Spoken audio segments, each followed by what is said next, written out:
Estamos começando mais um Sentando na Rolha. Eu, Alexandre Santucci. Eu, Natália Macluf. E o nosso convidado. Hoje, Bruno Buganza aqui. Bruno Buganza. Muito obrigado por ter aceito o nosso convite. Seja muito bem-vindo ao nosso humilde Sentando na Rolha. Legal.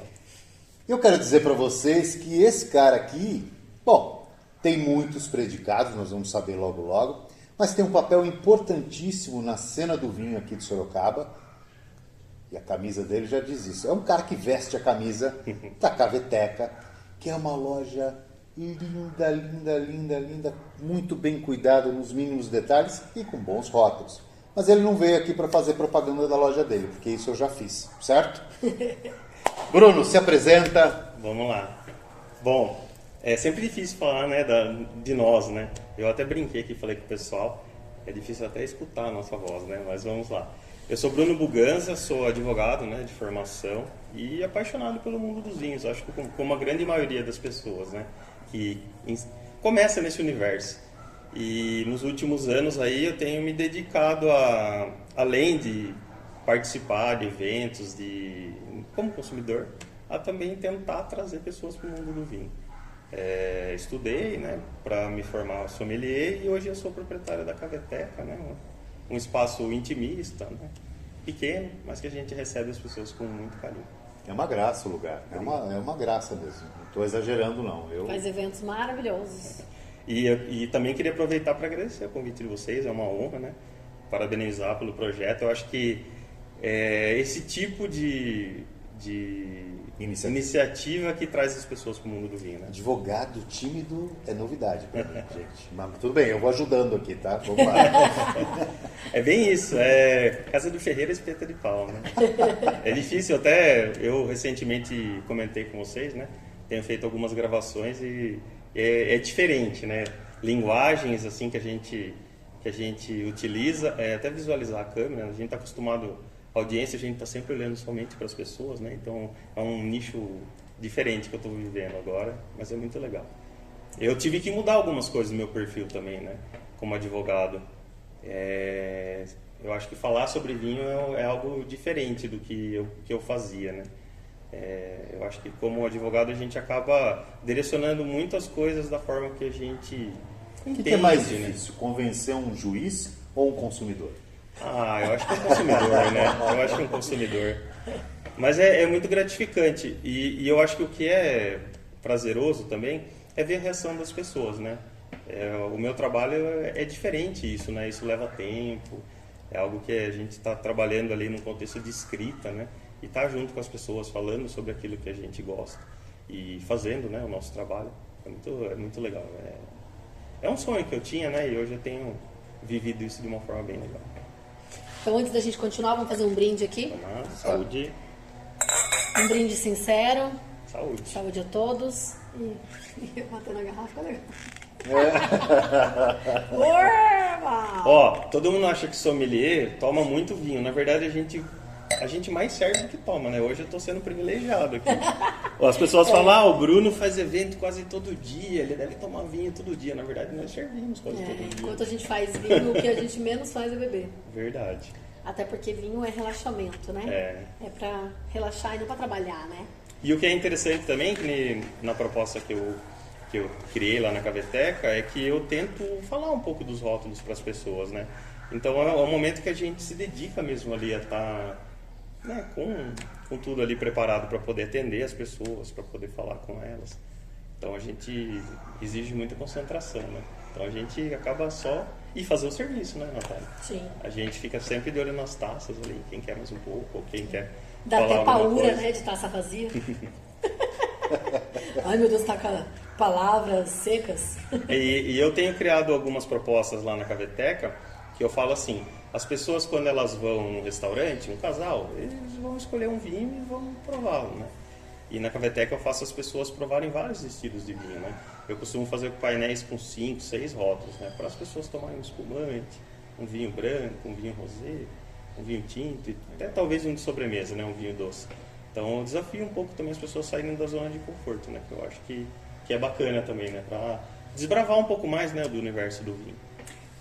Ô Bruno, você sabe que Bom, já estou cansando já de falar que eu estou nisso há muito tempo, eu me sinto um dinossauro mesmo. Mas, você é um dos desbravadores, né, Alexandre? Faz um tempo, né? Quando eu comecei no vinho, as profissões mais ligadas ao vinho, nesse aspecto, até inclusive de sommelier e tal, enfim, ou alguma influência do tipo, que na época não tinha sommelier, eram os médicos. Havia muito médico, ainda existe, claro, Sim, verdade. que acabou se envolvendo com esse universo do vinho. Hoje, a gente começa a ver outras profissões se envolvendo, e no caso do direito, no caso dos advogados, já também tem surgido mais. Você consegue enxergar um paralelo entre o vinho e o direito, ou a advocacia, ou a prática do direito? Eu acho que assim, eu acho que é bem isso que você falou, e eu, como fiz curso de sommelier recentemente, né, fiz agora, há poucos anos, eu tenho notado também que não só os advogados, o que se nota são pessoas, algumas pessoas do setor, né, que querem se profissionalizar, às vezes a pessoa trabalha no restaurante, ou vai trabalhar no universo do vinho porque é jovem, né, quer uma formação, e também as pessoas que já são estabelecidas, né, nas suas profissões e que, apaixonadas pelo vinho, querem montar negócios ou querem trabalhar com vinho, né? Então, eu acho que isso é um movimento que não só é inerente a uma profissão em si, há pessoas que já, né, eventualmente, já têm uma carreira, né, consolidada e que entram no mundo do vinho por paixão, ou para realizar um sonho, ou para também ter acho que um negócio alternativo. Acho que esse é um caminho que tem sido seguido por muitas profissões. E você consegue enxergar um paralelo entre a prática do direito e ser sommelier, por exemplo? Eu acho que uma das coisas que eu acho que é interessante é a questão de estudar, né? Eu acho que para um advogado fala assim, vamos estudar o mundo inteiro, né? Todos os terroirs do mundo. Eu acho que é algo que já é um pouco do nosso cotidiano, né? Então, os advogados tendem a gostar dessa proposta também, porque é inerente à nossa atividade, né? Ler, estudar. E daí também é uma dinâmica bacana. O advogado também entra em tudo com interesse obscuro, né? Olha, eu vou conhecer umas pessoas importantes, pode ser que vire meu cliente. O advogado não dá muito ponto sem nó, né? Acaba sendo um network também bacana. Sim. Né? Então, acho que tem um pouco disso. Eu fui movido muito por um contexto de... Eu fui um consumidor, né? 10 anos, um consumidor apaixonado. Formei grupos de vinhos com amigos, éramos 6 casais, e a gente formou o nosso primeiro grupo, chamava Eno Friends. Então, cada casal, no mês, recebia, né, todos, e a gente comprava os vinhos, seja em viagem, seja, né, na escolha lá do painel, e fazia jantares cada um na sua casa, né? Então, eu comecei também com isso, no contexto dos casais. E também na confraria, que eu participo há 10 anos, né, da Padaria Real, que foi minha primeira escola, onde eu comecei tudo, né? Fiz meu primeiro curso básico e daí estou lá participando. A confraria já tem 21 anos, né, de existência, e ela se reúne a segunda-feira de todo mês, e durante esses 21 anos de forma ininterrupta. Que legal. Inclusive na pandemia as reuniões foram online, né? E um fato curioso é que nós temos um integrante lá no Confrade de Calcunha, ele não faltou em nenhuma. Eu, como sou secretário, eu sei que agora é 262ª apresentação. 262 apresentações que ele não faltou em nenhuma. Uau. Ele vai viajar, a neta dele nasceu nos Estados Unidos, ele se programou para ir conhecer a neta e voltar para não perder a confraria. Ele é um ícone lá da nossa confraria. Imagino, né? Com esse nível de rendimento, né? Com esse dado, isso é um recorde, eu acho. Muito tempo. E assim, o que foi desafiador para mim, quando eu entrei na confraria lá, eu ainda era um apaixonado só, né? E veja, a confraria já existia há mais de uma década, né? Então eu brinco que era o jogador do São Bento, com todo respeito ao meu querido São Bento, e jogar no Real Madrid, né? Então foi desafiador para mim, porque a gente acha que não vai, né, ter aquela sensibilidade. As pessoas começam a falar de aromas, de degustação às cegas, é algo bem difícil, né? Até Mas você devia estar acostumado com isso, né? Porque a justiça é cega, né? Pois é, a justiça né? Mas nem sempre muito, né? Às vezes ela é cega até demais. Bom, Enfim, eu nessa época eu só entendia que advogado se interessava por vinho porque ele estava interessado em alguma outra coisa. Então eles compravam vinho para dar para alguém, normalmente não entendiam nada. Mas tem uma aqui que me desmente aí, ó. Um advogado que está começando a entender de vinho. Eu estou brincando, é claro que eu estou brincando. Aliás, não fazer piada de advogado não faz parte do brasileiro, né? A gente tem que fazer, né? Esse país é marcado por isso, né? Advogados, médicos, engenheiros. Né? E advogado merece. Ah, muito bem. E que te levou para o vinho, então? Então, minha esposa já era do mundo dos vinhos. Ela tinha uma confraria quando eu conheci ela. E a gente, logo no início do nosso relacionamento, a gente foi fazer uma viagem, né? É engraçado porque os nossos pares nos conhecem, né? E na viagem, ela me levou para uma vinícola, eu era cervejeiro, né? Como todo brasileiro. E ela falou, hoje nós vamos na vinícola. Eu falei, eu não vou na vinícola, não quero. É uma frescura, eu não gosto, né? Aquela coisa assim de cervejeiro. E no fim, eu acabei indo nessa vinícola e eu gostei, eu me encantei, achei fascinante. E daí veio a provocação, né? E ela falou, você não é bonzão? Você não entende de tudo? Você sabe cozinhar. Quem sabe cozinhar precisa entender de vinho. E daí foi nessa brincadeira... Ela falou assim mesmo? Você não é bonzão? Ela é pequenininha, mas ela é folgada.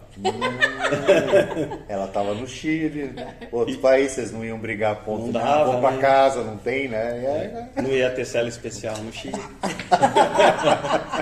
Daí ela me presenteou com um curso. Um curso básico lá, que foi na Padaria Real mesmo. E eu fui fazer esse curso, daí eu comecei, justamente por isso que eu te falei. É fascinante estudar um pouco, né, entender um pouco do contexto, né, da vinificação em si, mas também da produção no mundo, né, as particularidades de cada país e também tem uma coisa que as pessoas sempre falavam, a bebida mais gastronômica que existe é vinho, né? Falavam, putz, não pode cozinhar vinho, é difícil tomar vinho seco, né? Tomar vinho seco. No... E daí a gente vem naquela escala, né? Sempre começa...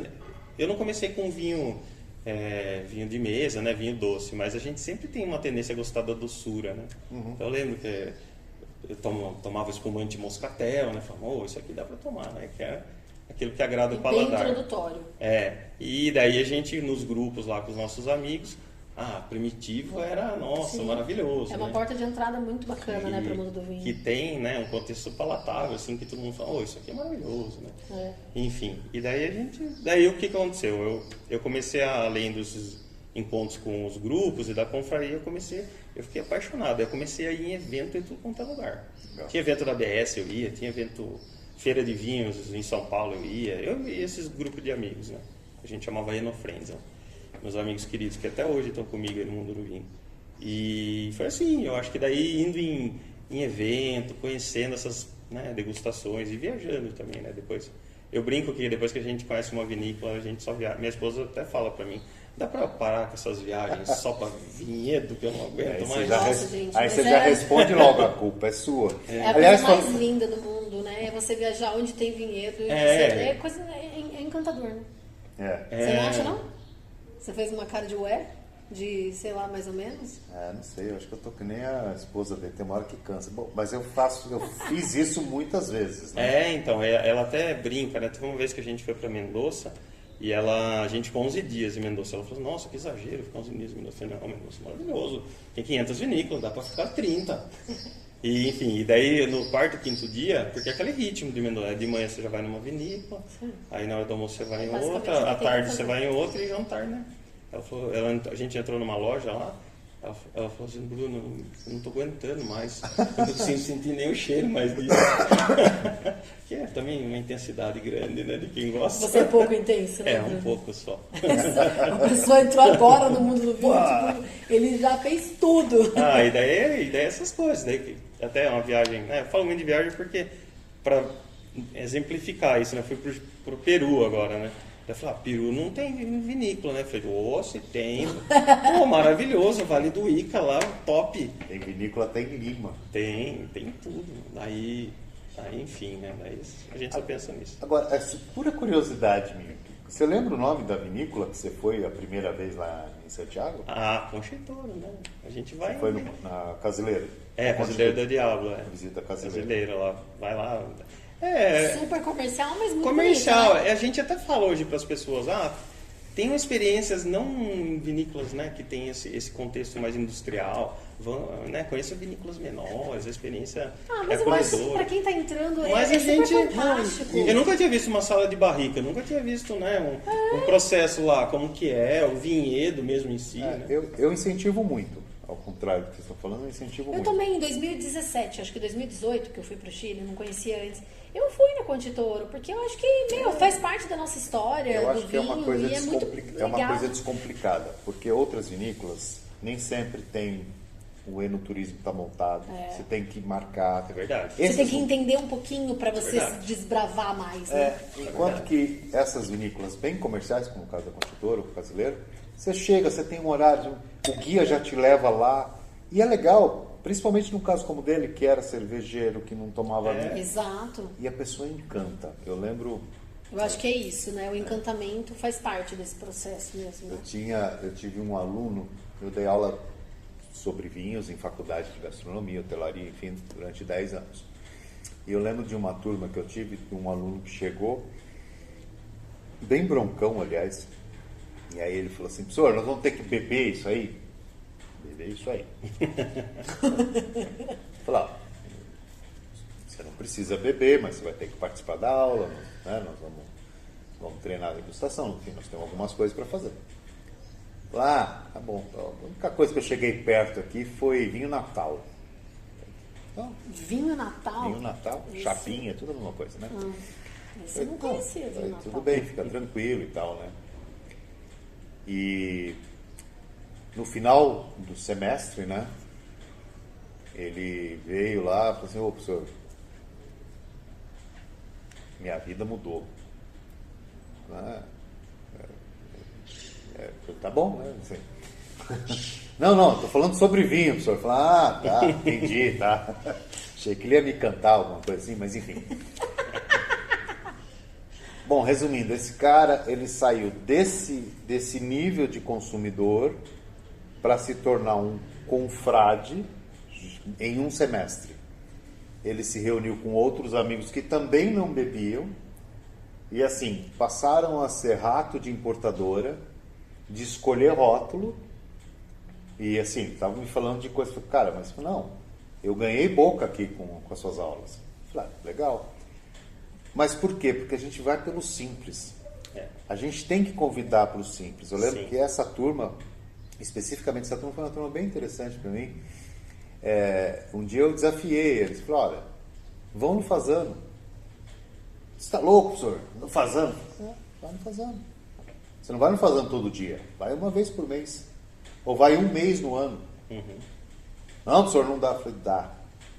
Daí vocês vão vivenciar uma experiência que vai tirar vocês do lugar comum. E isso é o ponto do vinho. Eu acho que sim. Se a gente não explorar coisas que as pessoas falam, não é possível. É sim.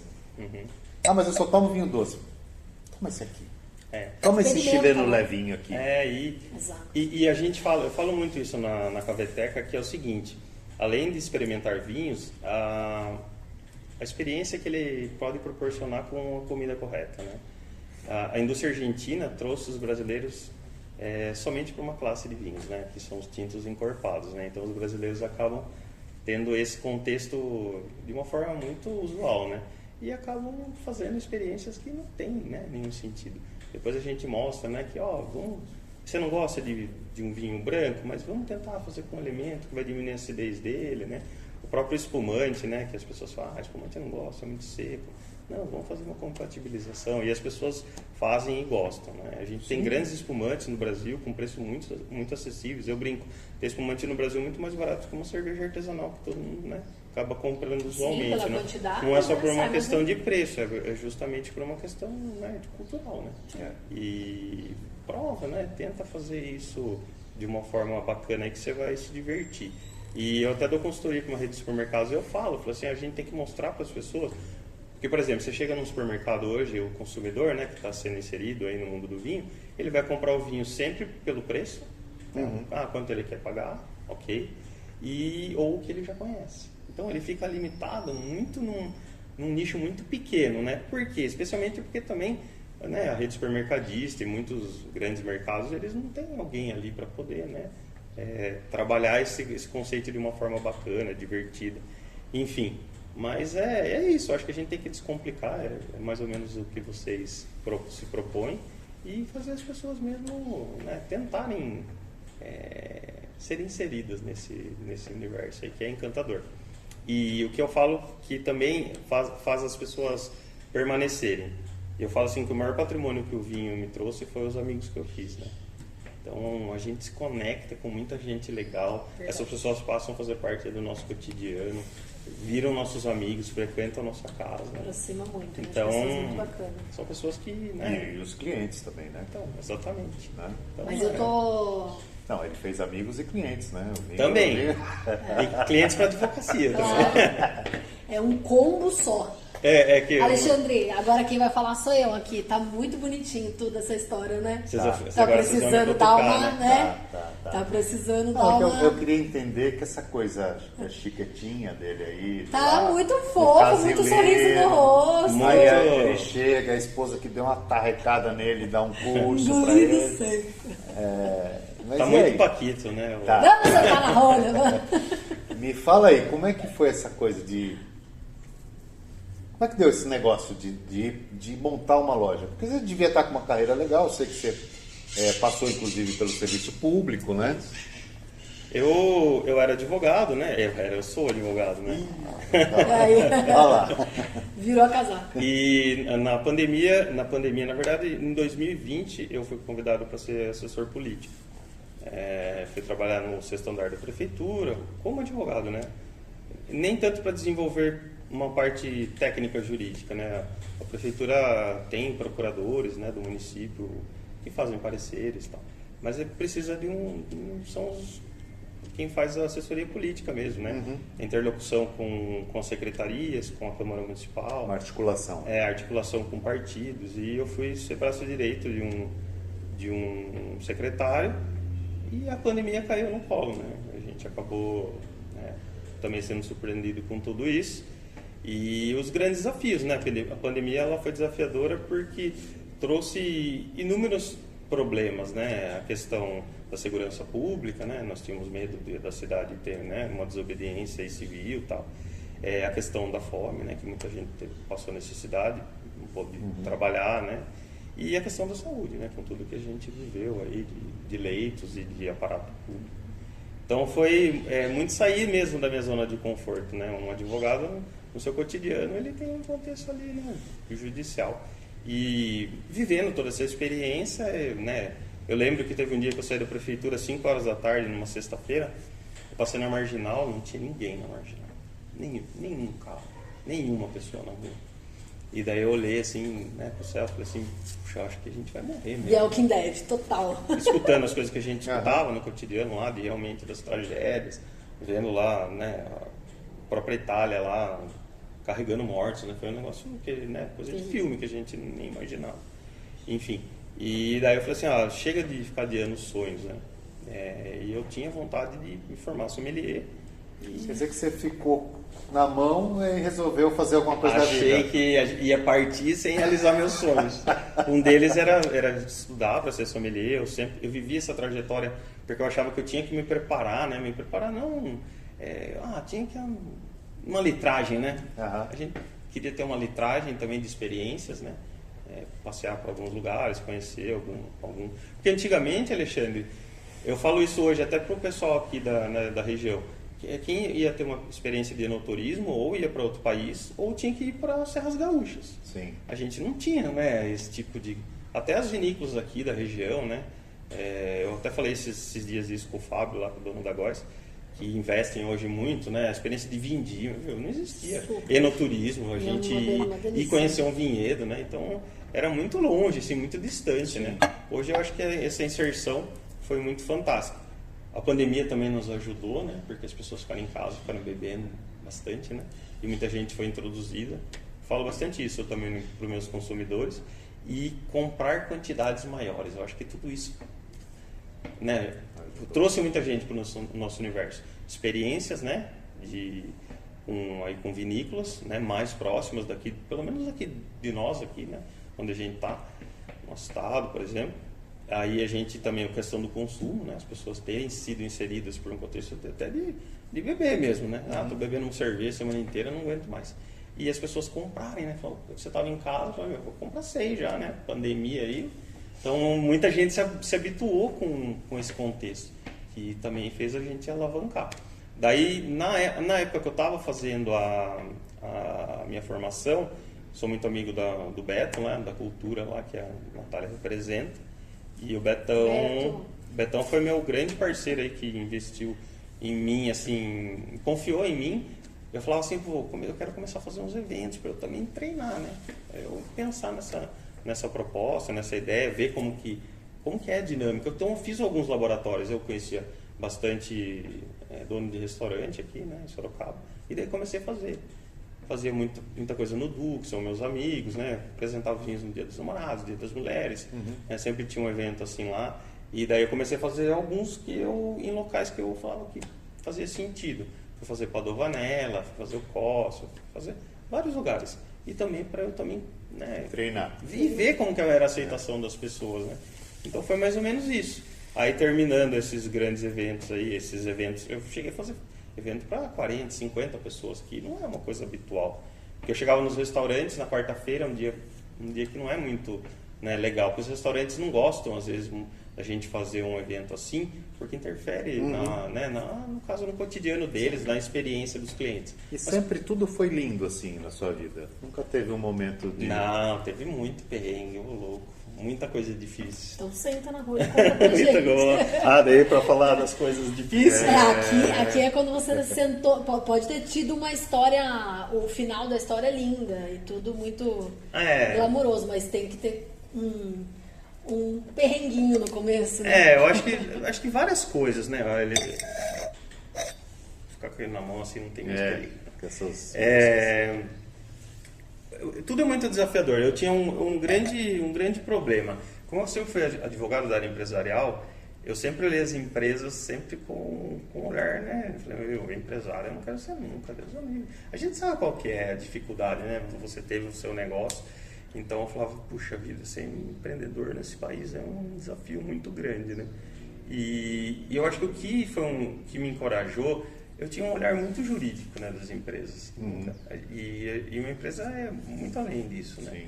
Ela tem a parte comercial, questão, né, também... Tem que pagar imposto. Pagar imposto e pensar no... Mas isso é tranquilo, né? Porque advogado aprende a driblar tudo isso. Né? Hoje em dia tá bem fácil.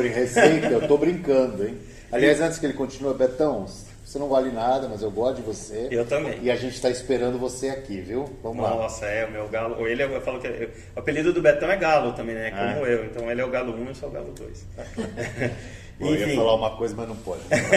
E eu, daí pensando nisso, assim, que eu acho que foi também um outro grande desafio para montar uma empresa, eu fui fazer o Empretec no Sebrae. E daí lá eu vivi uma experiência diferente. Eu recomendo a todas as pessoas, acho que antes de montar uma empresa, a passar por isso. Porque é um olhar sobre... Eu não ia fazer planilha para formar custo de um produto antes de montar minha empresa, né? Então, eu acho que eu enfrentei todos esses desafios antes de abrir o meu negócio. Essa seria a maneira mais correta, né, para abrir o negócio. Acabei pensando, e daí foi pra cara e pra coragem, né? Montamos eu pensei em montar um espaço com custos muito enxutos, né? A minha sócia é a Cris, né? A gente tem a loja lá onde é hoje o nosso escritório, então é uma estrutura própria. E o Betão, meu grande parceiro, veio com os vinhos aí para a gente iniciar esse projeto. Então acabou que foi um risco mais calculado. Tranquilo, então. Foi mais tranquilo. Não tem perrengue nenhum nessa vida. Só que daí eu precisava fazer dar certo, né? E você monta um negócio, você envolve pessoas, a expectativa, e eu acho que... Mas então você acha que não teve um perrengue até agora, assim, no sentido de altos e baixos muito grande? Eu acho que o meu maior perrengue hoje é conciliar minha vida de advogado com a minha vida com o dono da Cavetec. Então conta pra gente, não um perrengue, mas conta pra gente então uma experiência ruim, às vezes com uma pessoa do mundo do vinho, ou um cliente, ou de repente... eu montei o meu negócio. Sócia. Você já vendeu algum vinho ruim para um cliente teu do direito? Conta uma coisa ruim, caramba! Talvez a maior dificuldade que eu tive na Caveteca foi... Eu comecei a fazer propostas de enogastronomia. Foi encontrar parceiros que me pudessem ofertar uma gastronomia legal, de uma estrutura bacana. Porque a gente não quer se preocupar, né, Natália? Eu não sou um restaurante, né? Eu sou uma loja de vinhos. Só que às vezes a gente quer proporcionar experiências que são, né, que envolvem uma gastronomia de restaurante, inclusive. Sim. Então, eu acho que a maior dificuldade... levar, né? Eu acho que a Caveteca ficou 5, 6 meses sem deslanchar, porque eu fiquei testando esse modelo, de conhecer pessoas que pudessem ser ponta firme comigo, de propostas que... Você sempre calculando os riscos. Difícil também calcular tudo, né? Minimizando. Vai, cutuca ele, vamos ver se sai alguma coisa ruim aí. É advogado, ele tá dando volta, entendeu? Tá dando volta. Fazer o quê? Vida de advogado é uma maravilha, não tem problema. O problema é dos clientes. Você viu? Quando eu falei se ele vendeu um vinho ruim para um cliente dele do direito, ele fez até assim, ele lembrou, pelo menos uns 10 ele deve ter lembrado disso. Lembrei, sim. Olha lá. Lembrei. A gente cuida do vinho com o maior carinho, né, Natália? Mas vinho é um ser vivo, né? E nem sempre a gente cuida, né? Tem todo o zelo, mas os produtos, né? Não que a gente quer vender vinho estragado, jamais, né? A gente cuida com o maior carinho. Mas às vezes acontece. Mas aí é um diálogo bacana também, porque as pessoas sabem que nós somos sérios, né? Que a gente cuida como um filho mesmo dele. Eu gosto de dizer em treinamento, enfim, quando eu estou falando com um vendedor, que para mim a melhor parte da venda é quando dá alguma coisa dá errado. O pessoal acha meio maluco por isso, mas... Não, mas é verdade. Eu gosto... Aí você conhece ambos, né? Assim, não é que eu gosto, óbvio que eu não gosto, mas assim, quando essa relação, por algum problema, obviamente um problema contornável, né? Dá errado o produto ou uma negociação, enfim, é um bom momento para a gente treinar a nossa capacidade de ser humano, eu acho. É legal. Acho que esse momento de que dá errado é a hora que a gente fica humano, é a hora que a gente senta na rolha porque fica humano. A minha esposa fala uma frase para mim que, com base nessa conversa aqui, faz muito sentido, especialmente em se tratando da minha pessoa. Ela fala que eu vejo o copo sempre mais cheio. Eu acho que é um pouco uma defesa, né? Eu acho que isso me fortalece. Eu sempre tento ver as coisas. Não, aconteceu alguma coisa. Não, mas espera aí. E não é nem por, né? Eu acho que mas a gente sabe. Até porque a sua empresa não, sua esposa já te definiu, né? Você é o bonzão, né? Você não é o bonzão. Tenta ser o bonzão, né? Mas é gostoso demais. E assim, o que é interessante demais nessa rotina, acho que do mundo do vinho, Mas eu tô brincando com você, mas a minha filha fala isso de mim. Você gosta de todo mundo, você gosta de tudo, para você tá tudo bom. Não é, que eu procuro ver o que se salva nessa história. Caramba. O quão bom aquilo pode ser, entendeu? É óbvio que eu enxergo quando tem uma cagada, alguma coisa que não funcionou. Mas não adianta ficar sapateando em cima disso. Isso só vai espalhar o resto das coisas. É legal tentar limpar, tentar focar arrumar. No que deu errado não vai trazer nada de eu acho que certo. É o que a gente fala hoje para as novas gerações, né? Que é bem difícil. A vida é muito mais não do que sim, né? Todos nós passamos a nova geração é imediatista, mas quem está criando os imediatistas somos nós também, né? Eu acho que os pais mudaram muito a conduta, né? É verdade. Saímos completamente fora do contexto, mas é por isso que as crianças são imediatistas hoje. Quem está criando eles. Eles não estão se criando sozinho. Eu demorei 10 anos para criar a minha proposta, né? Justamente pensando nesse contexto.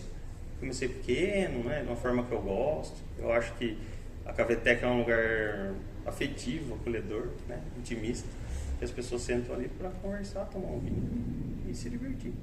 Isso que... E assim, isso é muito importante. Eu eu moldei a Caveteca na proposta, eu tentei isolar tudo que eu sofri nesses anos que eu comecei e tal, né, nessa minha pequena trajetória, para poder proporcionar para as pessoas uma experiência mais aconchegante e acolhedora possível. Para mostrar para as pessoas que vinham uma bebida simples, aliás, não é nem só uma bebida, é um alimento, né, é fazer parte do nosso cotidiano. E que não existe, né, muita complicação, não é muita formalidade, ritual. Tem coisas que são bacanas, né, que fazem parte da experiência, então acho que é legal. Mas vinho né, abrir a garrafa, Bruno, sentar e conversar. Eu falo isso, eu até já publiquei isso, enfim. A gente fala que o vinho é alimento, né? Como que a gente explica isso para o consumidor? Porque difícil, né? Eu acho que o que a gente sofre, é um suplemento alimentar. A gente whey. É tipo um whey. Só que não é um whey de proteína, é de carboidrato, mas tá tudo bem. Eu acho que a gente sofre, Alexandre, isso porque por uma questão cultural, né? Vinho não é uma bebida que fez parte da vida de todo mundo, né? Como a gente, às vezes a gente pega alguns, né, descendentes, nossos, a gente fala, o meu avô, eu lembro quando ele, no café da manhã, ele tomava um vinho, ou colocava na sopa, né? E nem sempre todo mundo, né, teve isso tão próximo, então as pessoas sempre acham. Às vezes eu acho difícil mesmo a gente mostrar isso para o consumidor, né? Tá legal. E a gente defende isso por um interesse óbvio, né? O vinho sendo alimento não seria tão taxado como ele é. Exato. E o preço cairia, e para nós que gostamos, não só gostamos do vinho, mas nós vivemos do vinho, né? Em termos de trabalho também. Sim. Mas às vezes eu sinto isso, puxa, como é que a gente convence o consumidor ou mostra para o consumidor que o vinho é um alimento? Porque talvez se o consumidor se enganjasse nisso, se a gente ganhasse força com isso, ia chegar uma hora que não ia ter como o Congresso ia ter que fazer alguma coisa, como fizeram no Sul. Precisa achar uma senhorinha de uns 85 anos que gravou a vida dela desde os 40 tomando vinho e ver então, como ela se comportou dos 40 aos 85 anos. A gente já tem o paradoxo francês que podia trazer isso, enfim. Sim. Mas se o povo não engajar esse movimento, sim, de dizer, o vinho é realmente um alimento, ele faz parte da minha vida, faz parte da minha infância, meus avós, meu pai, que é o que a Europa tem, então assim, é fácil para eles. Eu acho que o que acontece, Alexandre, ainda, é que o consumo no Brasil, né, nós sabemos a quantidade per capita que ainda é muito pequena, mas o consumo de vinho ainda é eventual, as pessoas não têm como cotidiano tomar vinho, né? Mas eu acho que isso vai, ao longo do tempo, vai crescer, né? Sim, as pessoas tomam vinho, eu vou tomar vinho no jantar com a minha esposa, não é uma coisa do algo cotidiano. Mais pontual, né? E assim, o que é um exercício que as pessoas aprendem, elas mesmas, né?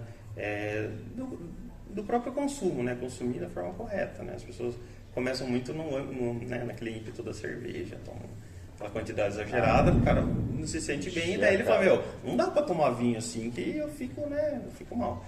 Mas aí quando a gente traz para o contexto, né, do cotidiano, uma taça, ou, né, agora a gente tem muitas propostas, né, Natália?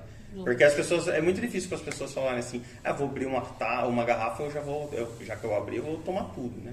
A gente escuta muito isso, mas hoje a gente tem propostas, né? Tem lata, tem meia garrafa, tem meia garrafa, bag. Sim. Não é mais desculpa. Toma vinho. Você sabe que você ganhou meu livro, não ganhou? Sim, eu tenho. Sim.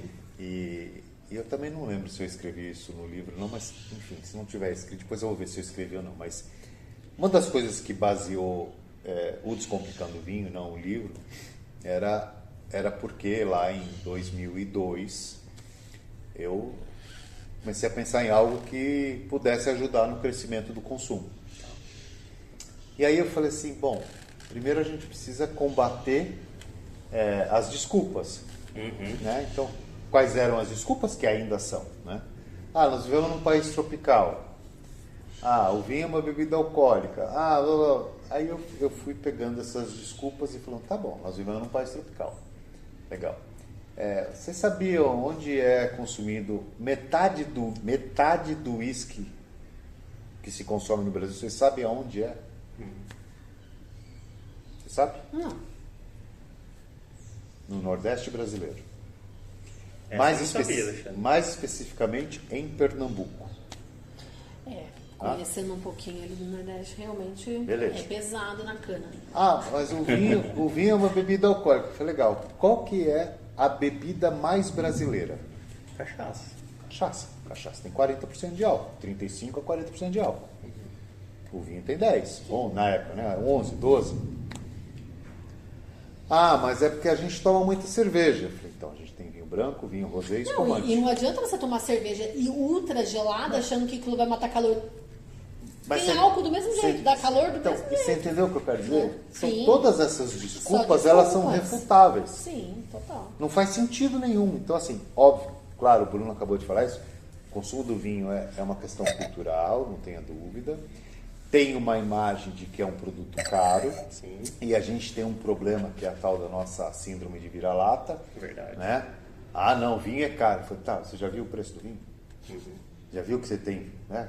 Como falaram aqui, que existem vinhos que são mais baratos que cerveja artesanal? Sim. Existem vinhos até que são mais baratos que algumas outras cervejas que nem são artesanais. Então, eu consigo refutar várias desculpas. Mas se a gente não trabalhar para isso, sim. Né? Quer dizer, o consumidor nunca vai entender isso. Não. Eu tenho no meu blog vinho abaixo de R$10. Tudo bem, faz tempo que eu escrevi isso. Mas está lá. Quer dizer, hoje você compra um vinho por 20, sim. 19, 20. Sim. Existe isso? Sim. Existe. Ué, então se você pensar que o vinho tem 12% de álcool e uma cerveja tem 4,5%, é só você beber metade. Não é? Então, se você beber 10 latinhas, você bebe 5 copinhos de vinho. Basicamente, o álcool está suprido aí nessa história. Mas eu acho que é um pouco isso, né? Se a gente não começar a pensar alternativas para driblar esse negócio, a gente vai ficar escorregando. É verdade. Faz sentido isso? Faz. Eu acho que a gente tem que ser criativo, né? Nós somos muito criativos para falar de vinho de uma forma descomplicada, que é o que a gente está fazendo aqui, especialmente para fazer as pessoas provarem, né? Eu acho que o maior... Olha, tem uma canção de Ninar. É para buscar o meu querido filho. É um alarme, olha que chique. Aí você corta essa parte.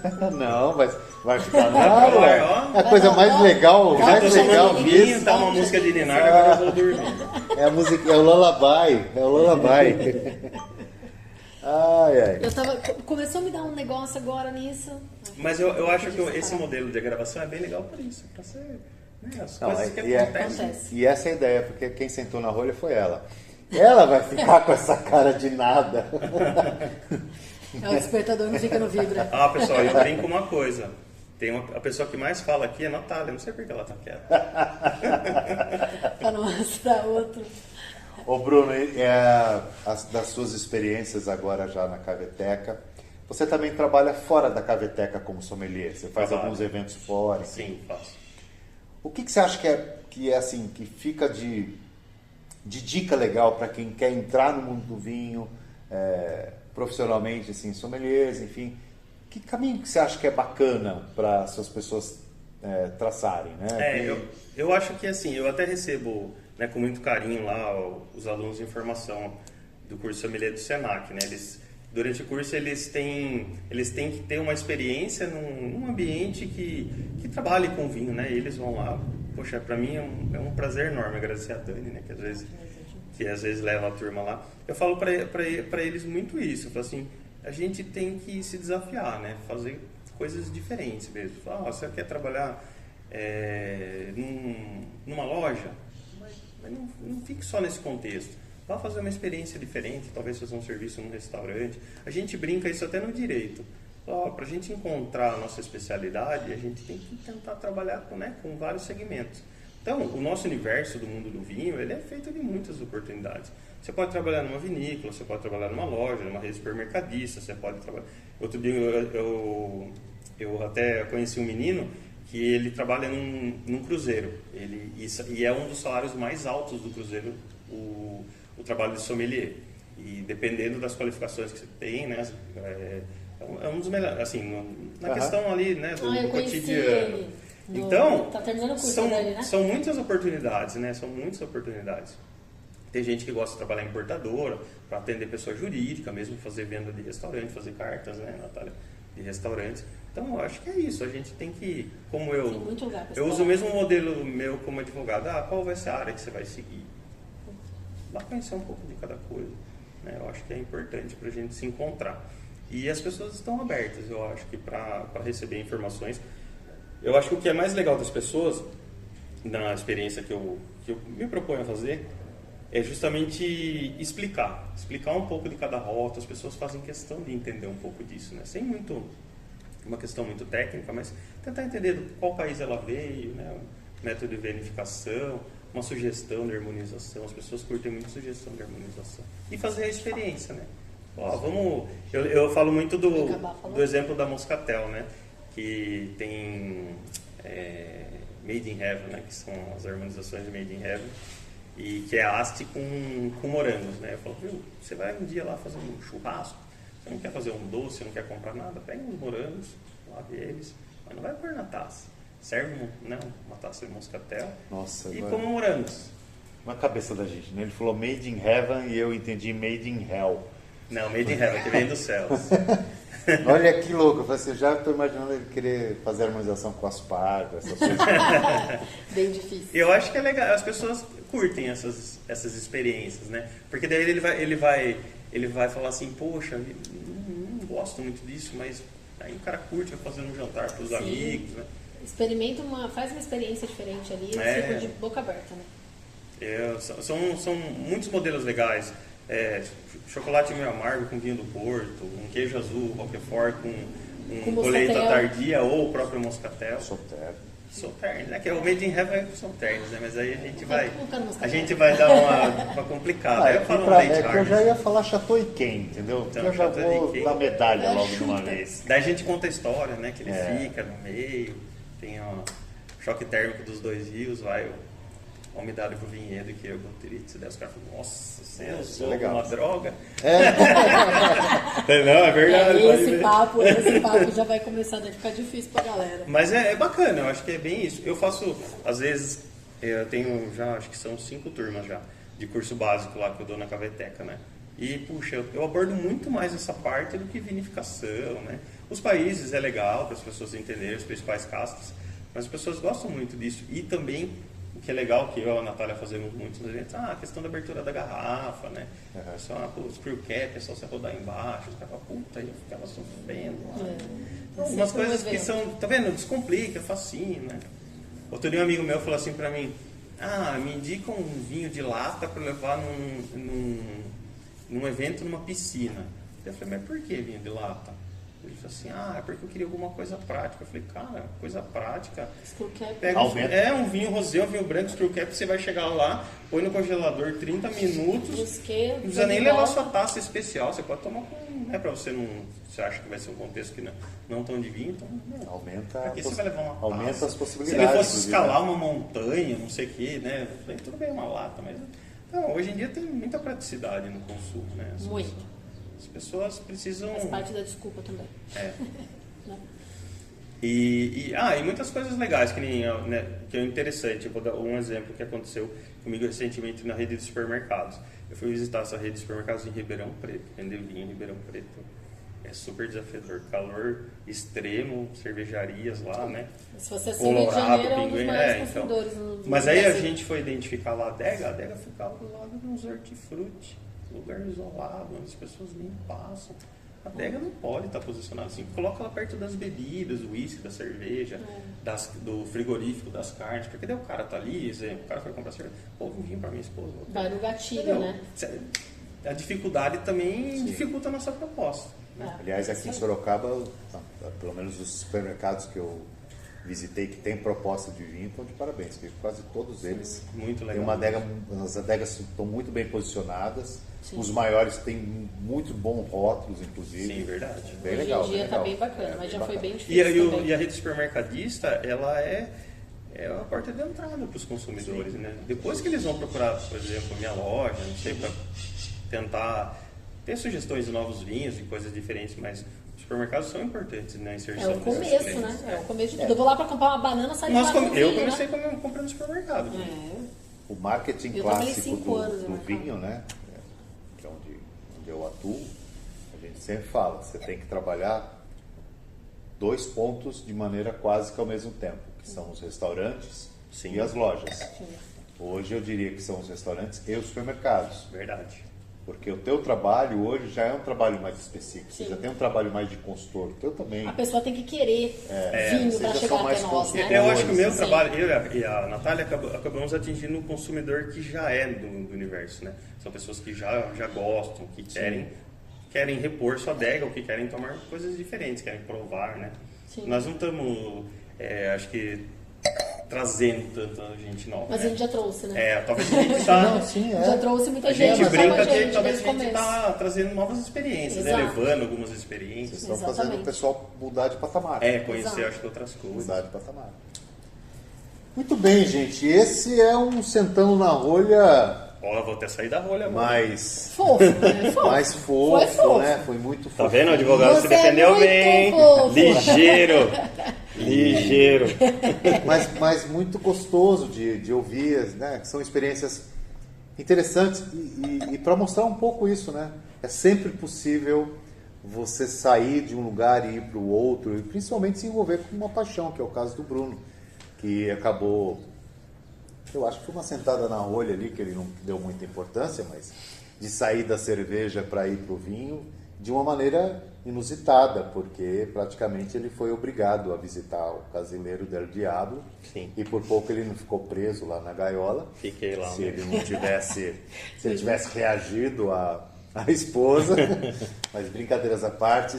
Bruno, faça suas considerações finais e fala um pouco das suas redes. Enfim, faz teu comercial aí. Bom, vamos lá, pessoal. Muito obrigado pelo convite mais uma vez. É muito bacana. É sempre desafiador gravar, né? Eu ainda não estou muito acostumado com minha voz e com as imagens, mas é um resultado que eu acho muito bacana. As pessoas depois falam, aprendi algumas coisas legais. Eu acho que a gente está aqui para aproximar. Eu acho que um bate-papo descontraído como esse é justamente para isso, né? Para trazer as pessoas. E vamos lá, agora é o advogado, né? Vou defender Eu sou proprietário da Caveteca Wine Store, nós estamos aqui em Sorocaba, na rua Silvio Romero 223. Caveteca porque nós transformamos a biblioteca do nosso escritório numa cave de vinhos, né? Caveteca. As pessoas até brincam, né? Puxa, eu entro dentro de um escritório e tem um espaço, né, tão diferente lá dentro.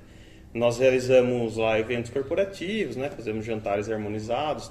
Eu tenho uma confraria lá que se reúne mensalmente na primeira segunda-feira do mês. E nós estamos lá para receber todo mundo. Já cadastrei quase 900 rótulos nesse 1 ano de trabalho, porque justamente eu trabalho com essa proposta da rotatividade, né? De sempre trazer coisa nova. Então, o meu estoque acaba sendo pequeno, né? No rótulo em si, né? Que eu tenho lá, mas sempre também para fomentar essa dinâmica que a pessoa está sempre lá, conhecendo novos vinhos de novos países. Isso aí quer dizer que ele é mão de vaca, compra pouco. Isso. Entendeu? E nós que vendemos para ele sofremos com isso. Tô brincando, gente. Brincadeira. E vocês vão tomar o que eu quero. Eu que sirvo vocês. Advogado até. Ele advoga pelos rótulos ainda. Esse aqui que você vai beber. Tá vendo? Sustentação oral ali do lado. Bruno, muito obrigado pela presença, muito obrigado pelas suas palavras e obrigado pela essa experiência que eu acho bem legal. O mundo do vinho precisa disso, né? Foi uma troca ótima. Né? Eu acho legal isso. Que venham mais pessoas de outras áreas, que se apaixonem. E ele fala mais do que eu. Aí ele fala. Eu queria concluir só com uma coisa que essas conexões que a gente faz, nós que somos do mundo do vinho, o professor Marcelo Vargas, ele era da BS Rio Grande do Sul, hoje ele tem, acho que é um dos maiores professores de vinho aí online do Brasil. E eu fiz um estudo com ele na SPM em São Paulo, e ele fala exatamente o seguinte, que essas experiências que nós trabalhamos e que nós criamos são experiências de prazer. E como experiências de prazer, nós concorremos com todas as outras. Com futebol, com academia, com qualquer uma que as pessoas escolham. Então nós não somos concorrentes, nós estamos juntos trazendo mais pessoas para que elas escolham essa experiência de prazer. Cada um aqui, todo mundo trabalhando no mesmo ramo E tem sol para todo mundo brilhar. Mas é isso, eu sei. E mais uma coisa, somos desbravadores. É isso. E o Alexandre, mais do que nós, porque ele é o nosso decano, mais antigo. É que eu comecei muito cedo. Eu vou brindar com água, porque meu vinho acabou. Tá vendo quem então bebe pouco? O sommelier que bebe pouco. Saúde, vai. Então, de novo aqui que eu vou brindar também com água. Saúde.